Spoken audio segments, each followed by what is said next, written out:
Gold, trusted gold buyers. మీరు తాకట్టు పెట్టిన బంగారాన్ని విడిపించి ఈ రోజు ఉన్న మార్కెట్ ధరకు కొనబడను.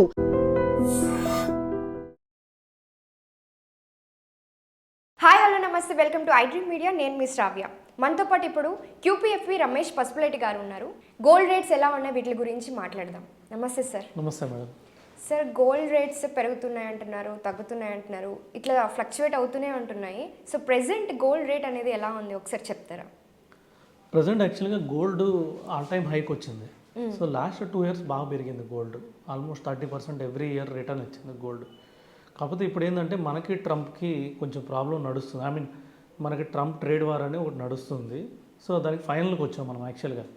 July 9th యాక్చువల్గా మనకి యుఎస్కి అగ్రిమెంట్ ఉంది, ట్రేడ్ అగ్రిమెంట్. సో ఇలాంటి జియో పొలిటికల్ టెన్షన్స్ ఉన్నప్పుడు కొద్దిగా గోల్డ్ రేట్ పెరుగుతూ ఉంటుంది. ఇప్పుడు ట్రంప్ ఏంటంటే అన్ని దేశాలతో 1 by 1. సో నిన్న వచ్చేసి వియత్నాంతో చేసుకున్నాడు, 5 days బ్యాక్ చైనాతో చేసుకున్నాడు అగ్రిమెంటు. ఇలాగ 1 by 1 కంట్రీస్తో చేసుకుంటున్నాడు. మొత్తం అంటే దేని గురించి ఉంటుంది ఈ టాపిక్? ఇది వచ్చేసి టారిఫ్ వార్ అంటారు. ఓకే. ఎప్పుడైనా సరే గోల్డ్ ఎప్పుడు పెరుగుతుందంటే ఏదైనా వార్స్ ఉన్నప్పుడు పెరుగుతుంది. 2021లో ఉక్రెయిన్ రష్యా వార్ వచ్చినప్పుడు పెరిగింది. అక్కడ నుంచే పెరగడం స్టార్ట్ అయింది. అంతకుముందు గోల్డ్ పెద్ద రిటర్న్ లేదు. సో ఆ తర్వాత మనకు తెలిసినట్లే ఇజ్రాయెల్ హమాస్ వార్ వచ్చింది, మళ్ళీ పెరిగింది. దాని తర్వాత మనం ఇండియా పాకిస్తాన్ కూడా కొంచెం చిన్న వార్ వచ్చింది, అప్పుడు కూడా పెరిగింది. ఆ తర్వాత మళ్ళీ ట్రంప్ ట్రేడ్ వార్ అని చెప్పేసి స్టార్ట్ చేశాడు. ఇదేంటంటే మామూలు యుద్ధంలా కాకుండా టారిఫ్స్ అంటారు. అంటే మనం అమెరికాకి కొన్ని ఎక్స్పోర్ట్ చేస్తాం. మన ఇండియాలో ఆల్మోస్ట్ 15% ఇక్కడ అయ్యే కన్జంప్షన్ పోను, అంటే 85% మనమే. మన ఇండియా ఏంటంటే కన్జంప్షన్ కంట్రీ. 85% ఇక్కడ ఐ మీన్ ఉత్పత్తి చేసినవి మనమే ఇక్కడే ఐ మీన్ ఉపయోగించుకుంటాం, ఇక్కడ ప్రొడ్యూస్ చేసినవి ఇక్కడే యూజ్ చేసుకుంటాం. మిగతా 15%లో మనం ఆల్మోస్ట్ 50% యుఎస్కే మనం ఎక్స్పోర్ట్ చేస్తున్నాం. అలాగే అన్ని కంట్రీస్ చేస్తున్నాయి, మనమని కాదు. అన్ని కంట్రీస్లో మెజారిటీ ఎక్స్పోర్ట్స్ యుఎస్కి వెళ్తున్నాయి. ఎందుకంటే యుఎస్ డాలర్ స్ట్రాంగ్ ఉంది.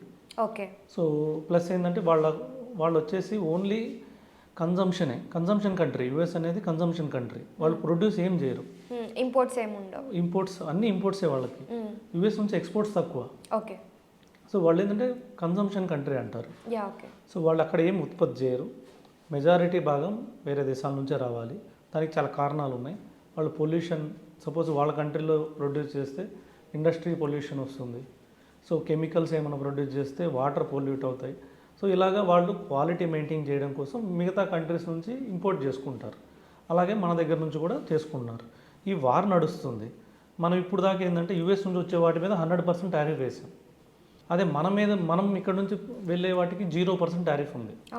మనం ఏమన్నా యూఎస్కి పంపించామనుకోండి, వాళ్ళు ఏం ఛార్జ్ చేయరు, 0. సో ఇక్కడ మనం 1 రూపీ ఉన్నది అక్కడ మనం 10 రూపీస్కి అమ్ముకోవచ్చు. సో డాలర్స్ ప్రకారం కన్వర్ట్ చేసి అమ్ముకోవచ్చు. కానీ అక్కడ నుంచి ఏమైనా వచ్చిందనుకోండి, మనం 100% ఛార్జ్ చేస్తున్నాం. సో అంటే సపోజ్ అక్కడ నుంచి వచ్చే మనం మెజారిటీ ఏంటంటే లగ్జరీ గుడ్సే తీసుకుంటాం. బ్రాండెడ్స్, ఎలక్ట్రానిక్స్, కార్స్, సో లేదంటే లిక్కర్, ఇలాంటివి. అది కూడా ఓన్లీ స్కాచ్ అంటారు. సో ఇలాంటివి తీసుకున్నప్పుడు మనం 200% ఎక్స్ట్రా అమ్ముతున్నాం, 100% డ్యూటీ వేసుకొని. అందుకని ట్రంప్ వచ్చినప్పుడు ఏం చేశాడంటే, లేదు మేము కూడా పెంచుతాం.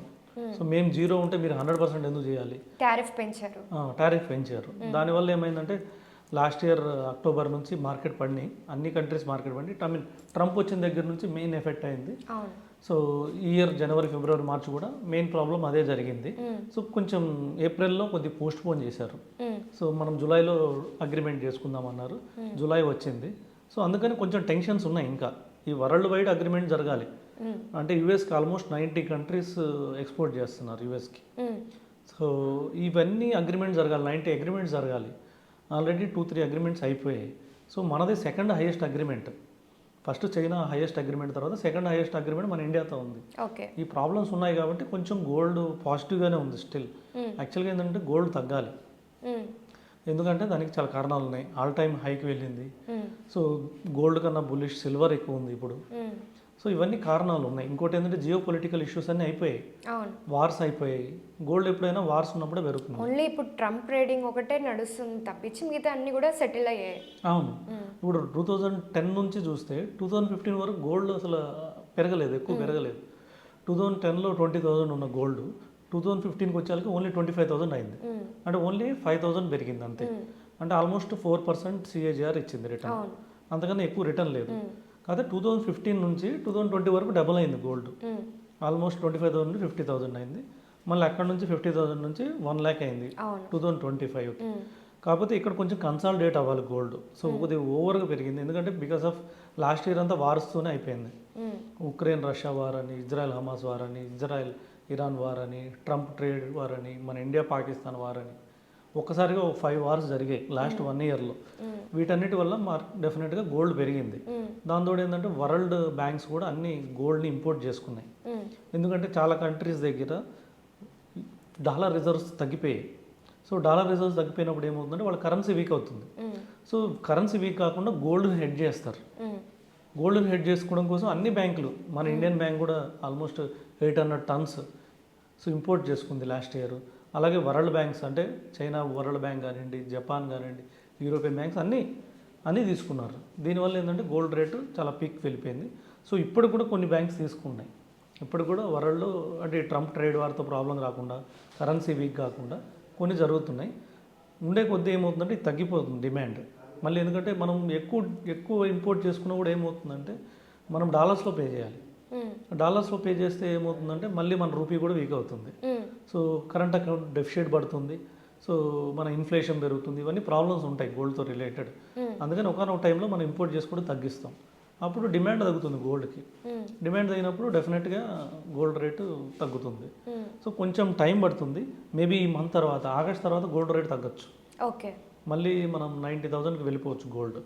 సో ఈ టైంలో ఏంటంటే ఎవరైనా బై చేసుకోవాలనుకున్న వాళ్ళు కొన్ని రోజులు వెయిట్ చేయడం బెటర్. ఓకే. అంటే ఇప్పుడు ఏదైనా అకేషన్ ఉంది, అది అకేషన్ కోసం తీసుకోవచ్చు, కానీ ఇన్వెస్ట్మెంట్ లాగా అయితే కొద్ది రోజులు ఆగమనే చెప్తారు మీరు. డెఫినెట్గా ఎవరైనా చేయాలనుకున్న వాళ్ళు ఎస్ఐపి రూపంలో, ఓకే, ఈటీఎఫ్స్ రూపంలో, గోల్డ్ ఈటీఎఫ్స్ రూపంలో, ఎస్ఐపి రూపంలో ఇన్వెస్ట్ చేసుకుంటే మనకి కొద్దిగా తక్కువలో కూడా దొరుకుతుంది. ఓకే. ఏదేమైనా కానీ ఇక్కడ నుంచి 1 year తర్వాత మళ్ళీ 1,20,000 వెళ్ళిపోతుంది. మళ్ళీ ఇంక్రీజ్ అయ్యే ఛాన్సెస్ ఉంది. కానీ ఈ లోపల డెఫినెట్గా గోల్డ్ మార్కెట్ 90,000 టచ్ చేస్తుంది. ఓకే. మళ్ళీ 85,000 కూడా టెస్ట్ చేయొచ్చు. ఓకే. సో డెఫినెట్గా మనం అప్పుడు బై చేయడానికి మన దగ్గర డబ్బులు ఉండాలి కాబట్టి కొంచెం తగ్గించుకొని, ఓకే, సో కొంచెం కొంటా వెళ్తే డెఫినెట్గా మనకి 1 yearలో రిటర్న్ అయితే వస్తుంది గోల్డ్. ఓకే. ఎందుకంటే ఈ డిమాండ్ ఇంకా ఉంది. అవును, వరల్డ్ బ్యాంక్స్ నుంచి ఇంకా డిమాండ్ ఉంది కాబట్టి ఇంకొక 1,20,000 వెళ్ళే అవకాశం ఈజీగా ఉంది. కాకపోతే ఒకేసారి పెట్టాల్సిన అవసరం అయితే లేదు, ఇప్పుడు రష్ చేయాల్సిన అవసరం అయితే లేదు gold. Okay. Thank you so much sir. Welcome.